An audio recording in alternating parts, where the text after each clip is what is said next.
Hello बच्चों। हमारा question है असर्शन रीजन का।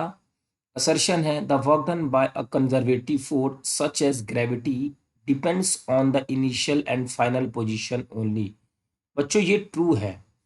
कैसे ट्रू है तो देखिए, मान लीजिए हमारे पास ये एक इंक्लाइंड प्लेन है कुछ ऐसा, और यहां से हम एक ब्लॉक को लेकर जा रहे हैं कुछ ऐसे। मान लीजिए ये पॉइंट ए है, ये पॉइंट बी है और ये पॉइंट सी है। अगर हम इस ब्लॉक को ए से लेकर सी तक जाएंगे, ए से लेकर सी तक, तो वर्क डन की वैल्यू है डब्ल्यू। और फिर इसी ब्लॉक को अगर हम ए से लेकर बी और फिर बी से लेकर सी तक जाएं तो भी वर्क डन होगा डब्ल्यू ही।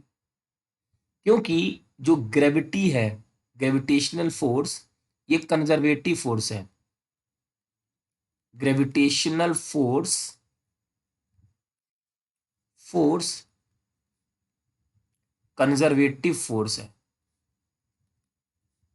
Conservative force. और कंजर्वेटिव फोर्स बच्चों वो होता है जो पाथ इंडिपेंडेंट होता है। इंडिपेंडेंट, ये सिर्फ डिपेंड करता है इनिशियल एंड फाइनल पोजीशन पे। इनिशियल एंड फाइनल पोजीशन पर। हम इसको दूसरे तरीके से भी सोच सकते हैं। Work done is equal to change in kinetic energy होता है। Kinetic energy final minus kinetic energy initial. और ये बच्चों half m v final square, half m v initial square. तो हम लोग बीच में क्या वेलोसिटी है उसे नहीं देखते, सीधा फाइनल वेलोसिटी देखते हैं और इनिशियल वेलोसिटी देखते हैं। रास्ते में वेलोसिटी चेंज हुई है नहीं चेंज हुई है कुछ फर्क नहीं पड़ता। मीन्स बच्चों ये हमारा इनिशियल एंड फाइनल पोजीशन पे डिपेंड करता है, तो ये हमारा ट्रू होगा। फिर है the work done by the force can not be calculated if the exact nature of the force is not known.